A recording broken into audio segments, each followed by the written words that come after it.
Bienvenue à tous, aujourd'hui on se retrouve dans une excellente étude de cas justement avec Yann. Donc Yann, je te laisse un peu rapidement te présenter. Eh ben, salut à tous, moi c'est Yann Puget, je suis coach en powerlifting. Euh, donc moi je suis athlète de haut niveau dans ce sport-là et j'ai développé tout simplement un business de coaching personnel pour aider les athlètes à progresser. Nice. Et ça, tu fais ça depuis combien de temps? Je fais ça depuis à peu près 2022. J'ai commencé timidement en 2022. Ok, nice. Et tu faisais combien du coup avant?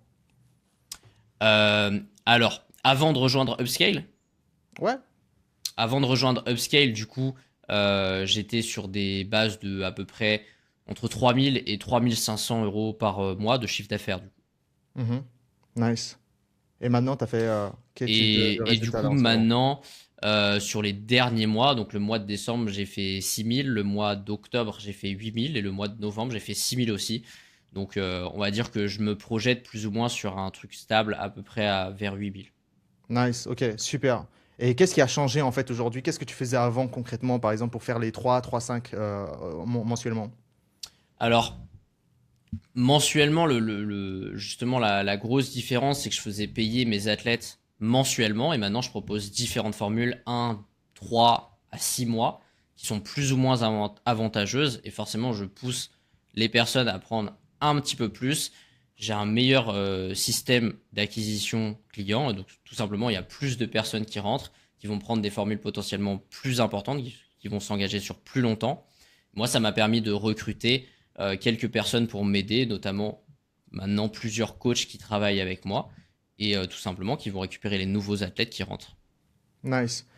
Du coup, en fait, avant, par exemple, quel type de système d'acquisition client justement tu utilisais? Justement, tu avais dit justement que aujourd'hui tu as changé. Et avant, qu'est-ce que tu faisais justement comme système d'acquisition client? Vraiment. Bah, tout simplement, avant, j'avais un questionnaire qui était disponible dans ma bio Instagram sur les gens, sur lequel les gens cliquaient. Et s'ils étaient intéressés par du coaching, ils devaient remplir le questionnaire et moi, je les recontactais derrière. Donc, pour moi, c'est un système qui marche très bien, que j'ai remis en place depuis. Mais c'est vrai que le système des ads et le fait de payer pour avoir un peu plus d'exposition, bah, ça permet de rapporter un petit peu plus de personnes. Et le fait d'avoir également un setter et de faire du démarchage, ce que je faisais pas du tout avant, sur les nouveaux arrivants qui arrivent sur le compte ou les gens qui interagissent globalement avec le contenu, bah, ça aide forcément à avoir beaucoup plus d'opportunités de personnes qui sont potentiellement intéressées par du coaching, qui vont plus facilement passer à l'action pour prendre un appel et discuter avec moi. Nice. Et justement, c'est intéressant. Qu'est-ce qui, justement, dans le côté setting en lui-même, qu'est-ce qui te dérangeait justement avant spécifiquement? Alors bah forcément c'est le côté ads et settings, c'est le côté un petit peu vendeur de tapis. T'as pas envie de venir déranger les gens en faisant tout simplement le vendeur. Mhm. Mais au final tu te rends compte que finalement les gens qui viennent en appel, avec qui t'échanges, finalement ils sont très contents d'échanger avec toi. Alors il y a des gens qui s'en foutent, dans ce cas-là bah, ils te répondent pas ou ils te recalent poliment. Et dans ce cas-là les gens sont très polis, ça se passe très bien, ça les dérange pas plus que ça. Si toi derrière t'es poli aussi, ça pose pas de problème. Et finalement ça aide à avoir des gens qui moi prennent mon accompagnement, qui en sont très satisfaits, du coup qui sont très contents. Et donc au final c'est un plus autant pour moi que pour les gens et faut pas trop se mettre de barrière mentale au sujet de ça. À partir du moment où tu es respectueux et que tu fais bien les choses, pas de souci à avoir quoi. Nice. Ouais, du coup, tu penses vraiment que c'était juste une croyance limitante que tu avais à ce moment précis, quoi. C'est un truc qui me dérangeait Hmm. de faire tout simplement. C'était en dehors de ma zone de confort, donc c'est vrai que je le faisais pas, j'arrivais à vivre sans, mais quand tu le fais, bah c'est sûr que ça te crée plus d'opportunités, Ouais, et du coup, plus de chiffres, exactement. Et plus de d'ailleurs, chiffres. ouais, exact. Et Yann, fais-moi savoir un peu comment tu m'as découvert concrètement, comment on est rentré en relation, dis-moi tout. Alors moi, c'est justement un pote qui est maintenant mon setter qui m'a parlé de toi en premier. Il m'avait dit que t'accompagnais à l'époque Fanny, donc une Ouais. personne que moi je connaissais dans la vraie vie. Hmm. Donc je t'ai pas contacté tout de suite. Et c'est un jour tout simplement avec tout simplement une de tes story ads où tu as repartagé Fanny dedans. Je me suis dit, bon, elle l'a fait, peut-être je vais aller me renseigner aussi de son côté sur elle, ce qu'elle a pensé de l'accompagnement. Elle m'a fait un retour très positif dessus. Je me dis, bah, à partir du moment où je la connais, Ça s'est bien passé pour elle, il n'y a pas de raison que ça se passe pas bien pour moi. Et donc, bah, je me suis dit, vas-y, c'est le moment de mettre un petit coup de pied dans la fourmilière au niveau de mon coaching, de passer une étape. Je t'ai contacté comme ça. Ok, donc ouais, c'était vraiment plus contact, d'un contact, et ensuite mise en Ouais. relation globalement, plus ou moins. C'est le fait d'avoir Hmm. une validation d'une personne que moi je connais Ok. qui a fait vraiment la différence sur le fait de passer à l'action pour moi.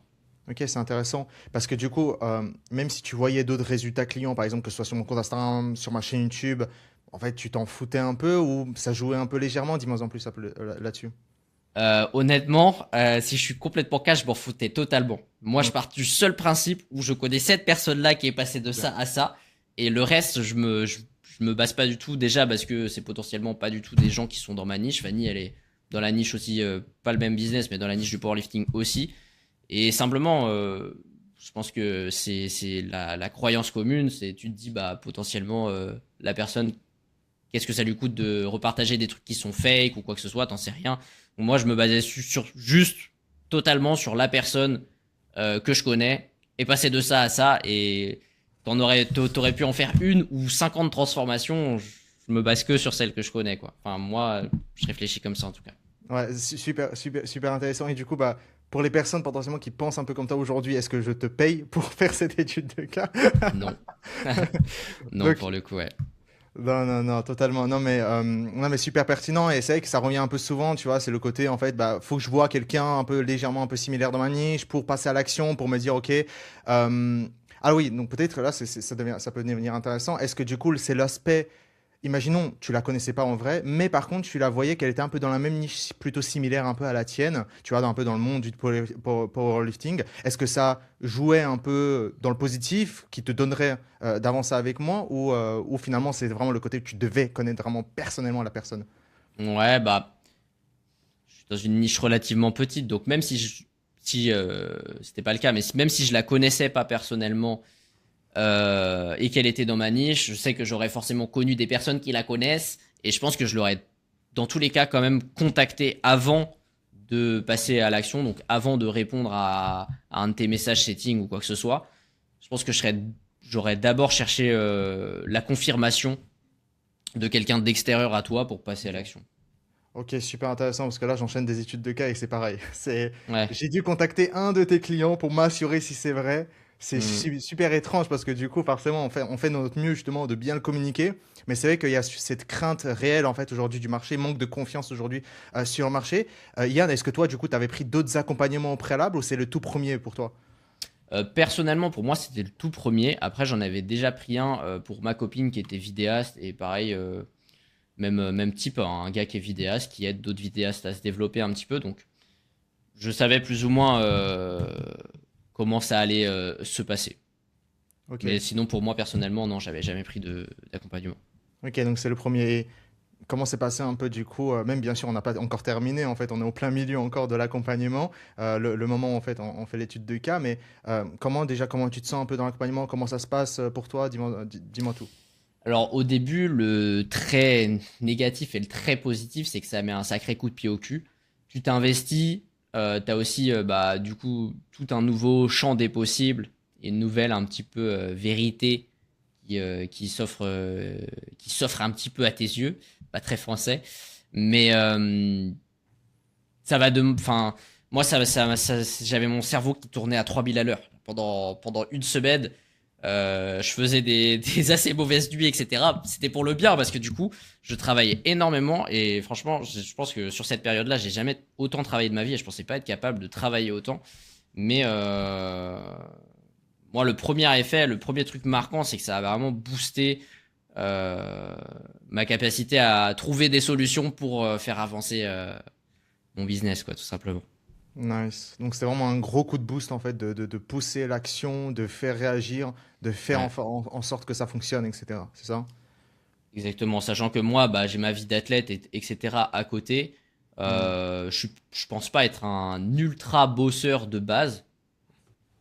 C'est toujours relatif parce que bah, forcément, la carrière d'athlète, ça te mange pas mal de temps et d'énergie. Et donc, à côté, si t'as pas une motivation assez forte pour te bouger, ça peut être compliqué de le faire par soi-même. Et là, d'avoir d'avoir mis son investissement personnel, de se lancer dans l'accompagnement et d'avoir des gens derrière toi aussi qui communiquent, qui te demandent des nouvelles, qui te poussent, que tu aies un chemin qui soit à peu près tracé au départ, bah, ça permet de se dire, vas-y, let's go, on sort les doigts du cul et on bosse, on bosse, on bosse. Et de toute façon, j'ai envie de te dire, t'as pas envie de faire autre chose que bosser. À ce moment-là, t'as juste envie d'avancer sur le truc pour que ça se passe bien, quoi.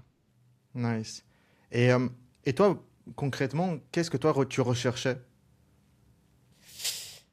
Alors, ça peut paraître un petit peu particulier, mais moi, je cherchais pas spécialement à exploser mon chiffre ou quoi que ce soit. Je cherchais surtout un coup de boost. Moi, on va dire, mon rêve dans la vie, c'est d'avoir mon bien immobilier. Donc, d'acheter en gros ma résidence principale. Je sais qu'actuellement, dans ma situation, je pouvais pas le faire. Donc, moi, je vivais bien. J'avais une bonne situation de vie. J'étais content de à quel point je travaillais, de mes revenus, etc. pour vivre.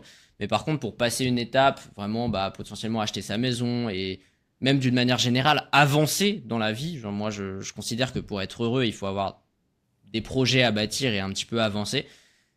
J'ai le côté athlète, mais j'avais envie de sortir un peu de ma zone de confort sur le côté business. Et c'était le coup de pied qu'il me fallait, je pense. Je pense que je Nice. le savais déjà. Ok, ok, ok. Donc, et c'est pour ça que tu as directement pris un appel pour échanger, voir concrètement qu'est-ce qu'on te propose, c'est ça? C'est ça. Hmm. Nice. Et comment se passe un peu, du coup, durant l'accompagnement, tu avais dit justement qu'on est derrière toi, etc.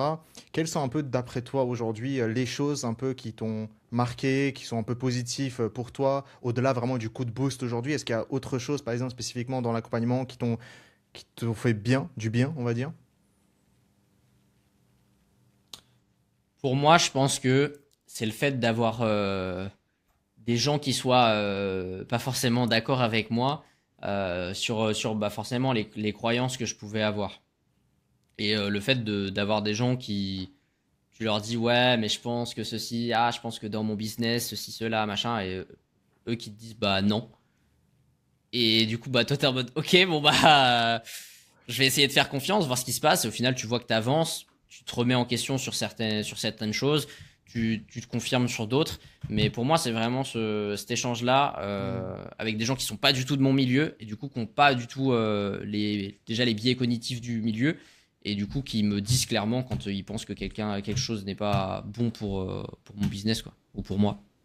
Ouais, 100%. Parce qu'en vérité, en fait, on se dit toujours une chose, c'est que forcément, si tu savais tout en fait sur ta niche, si tu savais tout sur ton activité, tu ferais déjà les chiffres que tu voudrais en vrai sur le papier. Mais si ce n'est pas Mm. le cas, c'est qu'il y a forcément des choses qui manquent, il y a forcément des croyances en fait limitantes. Et en réalité, par exemple, genre, on a plein de clients, dont toi forcément, notre rôle, c'est de te challenger. Notre rôle, c'est de challenger les croyances, challenger en fait les pensées que ce soit sur toi, sur ton marché. Parce que si on fait pas ça, en fait, toi, en tant que personne, tu vas jamais grandir. On va juste accepter, en fait, que tu es venu. Oui, oui, c'est bien ce que tu fais. Mais c'est pas ça pourquoi tu investis en réalité. Tu investis potentiellement pour débloquer des nouvelles croyances, une nouvelle vision aussi, tu vois, du business, de l'entrepreneuriat de manière générale. C'est une nouvelle vision. Et donc, en fait, nous, notre rôle, c'est de challenger. Et peut-être que des fois, forcément, certains points, on peut être totalement désaccord. On peut vraiment être challengeant certains points. Mais en réalité, c'est pour ça que les gens investissent. C'est justement d'avoir, en fait, cette double vision de ce qui est réellement possible à faire. Parce que comme tu dis, en fait, si cette croyance en fait peut être passée, testée, et en fait on se rend compte, ah bah ouais, en fait, ouais, c'est vrai. Et inévitablement, en fait, il y a un champ de vision qui se donne en fait sur le business, sur la croissance, que ce soit personnelle ou aussi business, qui est entièrement différente aujourd'hui, quoi. Mm. Nice. Toi, aujourd'hui, pour toi, je sais pas, peut-être que je le dis encore un peu tôt, mais je sais pas si tu as déjà, c'est quoi tes plans d'action un peu en ce moment pour toi? C'est quoi les prochaines steps d'après toi en fait que tu dois faire pour, enfin, peut-être même avant de poser cette question, peut-être que est-ce que tu veux aller chercher plus, tu vois? Est-ce que tu veux aller chercher plus? Si oui, est-ce que tu as un plan d'action précis déjà aujourd'hui? Dis-moi en plus.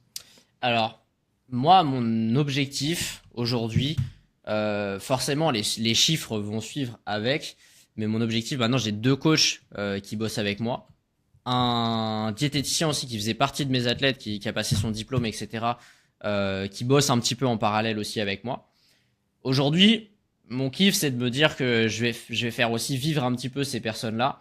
Et donc, j'ai envie de réussir à remplir complètement euh, ces coachs-là d'athlètes, tout simplement. ça va découler forcément par un chiffre beaucoup plus important. Donc c'est vers là que ma vision s'aligne, en tout cas pour mon business. Je sais pas si Parce c'était que la question. 100%. Et parce qu'avant, du coup, avant Upscale, c'était quoi ton équipe concrètement? Je n'ai pas posé la question. Moi, Et, et- c'était juste moi un petit peu, enfin un petit peu beaucoup, hein, mais ma copine qui gérait plus le côté communication vidéo, montage vidéo. Et maintenant, bah il y a toujours moi et ma copine, forcément. Il y a mon setter, mes deux coachs et un petit peu le diète aussi. Nice, nice. Ça s'est bien développé du coup. Yes, carrément. Magnifique, c'est beau, c'est beau. Toi, d'après toi, aujourd'hui, qu'est-ce qui est le plus important, par exemple, pour un développement d'un business? Tu vois, tu as connu une certaine croissance. Aujourd'hui, d'après toi, pour potentiellement partager aussi ton expérience d'une croissance, etc., d'après toi, pour les personnes qui regardent, quels sont un peu les points importants, des leçons que peut-être que tu as à partager en particulier? Alors, pour moi, le truc numéro un qui me vient tout de suite à l'esprit, ça je le savais déjà avant et je combats tous les jours pour y faire face, c'est le côté procrastination. En fait, moi je pense qu'il faut pas trop réfléchir, il faut juste faire. Il faut faire, faire, faire, faire, faire, faire, faire. Et potentiellement des fois tu fais un peu des petites erreurs, mais à dire, faut pas tomber dans le piège où tu réfléchis trop, tu fais un plan de fou sur les 3 prochains mois. Si tu mets en application après, c'est très bien. Mais pour moi, je pense pour la plupart des gens, la priorité c'est de réfléchir une seconde sur, ok, qu'est-ce qui est important pour moi pour me développer. Je pense que c'est si ça, ok, go. C'est le premier truc qui me vient en tête. Sur juste le fait de faire. Vitesse d'exécution, quoi. Ouais, C'est-à-dire penser, exécuter. ouais, exactement. Parce que toi, justement, ce qui t'empêchait, par exemple, avant, autour des 3000 par mois, c'est vraiment ce principe-là. Tu avais beaucoup d'idées, peut-être, mais manque Ouais, de productivité là-dessus. carrément, tu te mets toujours des projets. Ah, faire ça, ce serait bien. Faire ci, ce serait bien. Ah, ouais, mais peut-être ça va me prendre du temps. Ah, comment je le réfléchis, comment je ceci, comment je ça. Et même encore aujourd'hui, hein, je sais que aujourd'hui, si je voulais passer de 8 à 20K, ce serait pas spécialement si compliqué que ça. Il faudrait juste que je bosse pour moi, sur ma partie, je pense, beaucoup de production de contenu. Je fais énormément de contenu, plus d'opportunités, plus de gens qui rentrent. Et la capacité, du coup, à prendre des appels aussi. Je sais directement si demain ou dans quelques mois, je veux atteindre tel chiffre, je sais que moi, le truc qu'il faut que je fasse, c'est je sors la caméra, je mets les setups en place, je me creuse la tête pour faire des contenus, je fais des contenus, ça va marcher, c'est sûr. Voilà. Pour moi, c'est le plus dur. Me dire, ah, vas-y, j'ai déjà tous mes athlètes à gérer, j'ai toujours ceci, faut sortir la caméra, faut sortir les lumières, faut écrire le script de la vidéo, machin. Quand tu réfléchis trop, des fois, tu réfléchis une demi-heure au script, ah, ce serait bien, la vidéo, je la tourne comme ci, comme ça, ou juste tu sors ton ordi, tu te mets sur ChatGPT, tu te dis, allez, aide-moi pour le script, vas-y, go, hop, tu mets la caméra. Moi, mon tips, c'est de mettre la caméra avant. Avant quoi que ce soit, je set up tout le matos. C'est la première chose, comme ça je sais que s'il est installé, je me mets beaucoup plus facilement à l'action que si je réfléchis, je fais le script et après j'installe tout. J'aurais beaucoup plus facilement de me dire, vas-y, je me pose un peu, je joue aux jeux vidéo, je fais quelque chose, tu vois. Moi, c'est vraiment l'action qui me pose, je pense, le plus de soucis. Hmm, ok. Et d'après toi, comment faire en sorte, justement, que tu pourrais ne pas avoir cette action, en tout cas de procrastination, entre guillemets, de ne pas passer à l'action? Qu'est-ce que toi, tu aurais besoin?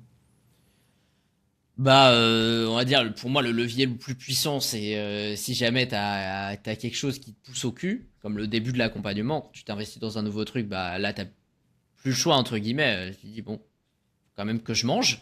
Donc, t'as plus le choix de te bouger et de faire du chiffre. Si tu trouves des trucs comme ça, c'est top. Sinon, bah, si c'est pas des trucs qui te poussent, faut potentiellement te visualiser sur des trucs qui te motivent.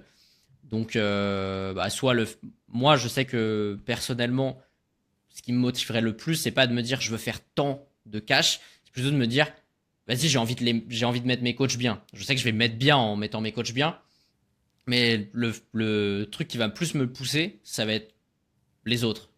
Peut-être pas le cas pour tout le monde, mais je passe plus facilement à l'action quand je me dis que je le fais pour les autres que quand je me dis que je le fais pour moi, parce que j'ai l'impression d'avoir déjà une vie cool. Donc, faut trouver un petit peu, peut-être faire une petite introspection pour savoir qu'est-ce qui pourrait te pousser à l'action par la peur ou qu'est-ce qui pourrait te motiver à passer à l'action. Et à partir du moment où tu connais ces choses-là, bah, faut y réfléchir et logiquement, ça t'aide à passer à l'action, je pense. Je sais pas si c'était la question. Non, 100%, 100%, essayer de déterminer justement un objectif clair, vraiment introspecter sur qu'est-ce qui réellement toi te fait vibrer Hmm. et quotidiennement se rappeler de celui-ci parce que du coup comme ça tu te dis mais en fait finalement si je fais pas les actions bah, en fait ma vision en fait qui est liée de manière très sincère honnête envers moi-même bah, en fait elle ne sera jamais alignée, elle ne sera jamais atteinte et donc ça va me procurer un boost et à avancer quoi. Hmm. Hmm. Et toi, par exemple, aujourd'hui, Upscale, tu recommanderais à quel type de client aujourd'hui, quel type de coach spécifiquement pour toi?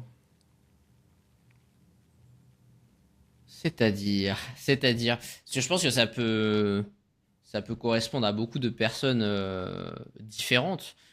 Je pense que si quelqu'un veut faire une très très grosse boîte de coaching, etc., bah, ça peut être très bien dans un peu les process, la mentalité à avoir, comment s'améliorer en vente, en ceci, en cela.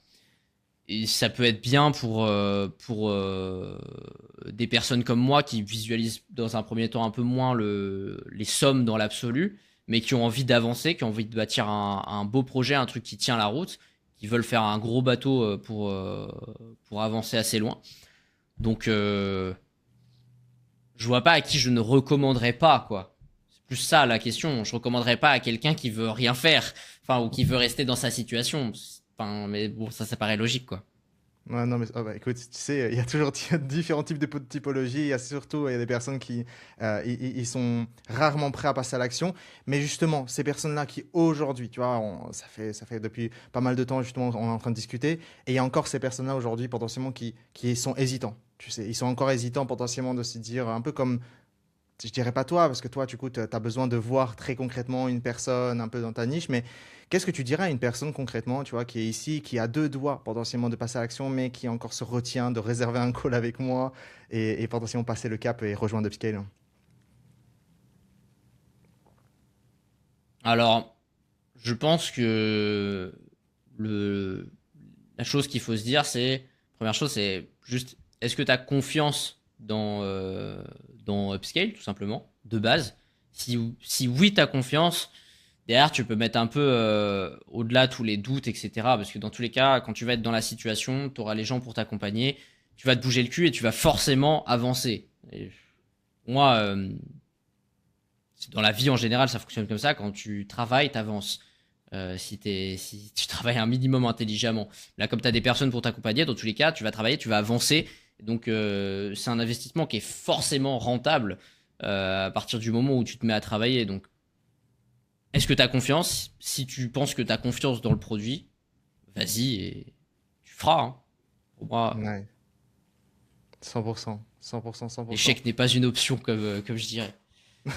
Bah, pas à partir du moment où tu travailles, c'est pas non plus sorcier, quoi. Ouais, Enfin, y a pas, c'est pas, y a rien qui est sur des fondements magiques. Y a rien de magique qui va t'apporter beaucoup de sous, qui va te faire évoluer ou quoi que ce soit. C'est juste, bah, voilà, t'as des méthodes, t'as des processus, t'as des choses à mettre en place. Et à partir du moment où t'es prêt à te bouger pour travailler, tu les mets en place, t'as du résultat. Point barre.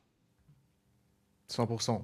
Pour tout le monde, nous ne sommes pas justement un accompagnement magicien, ok? On n'a pas une baguette magique pour transformer tous les clients du jour au lendemain riches. Ça, c'est pas du tout le cas. Comme tu dis justement extrêmement bien, Yann, c'est bah ouais, le travail, quoi qu'il en soit. C'est-à-dire, on peut procurer tout le support, on peut procurer tous les systèmes, tous les process, tout ce que tu as besoin justement pour développer ton activité. Mais malheureusement, forcément, si derrière, en fait, le travail n'est pas exécuté, bah, on peut pas le faire à ta place. On peut pas faire des stories à ta place, on peut pas faire des reels, on peut pas faire des pubs à ta place, et on peut pas faire le setting, le closing à ta place, spécifiquement délivrer tes clients à ta place.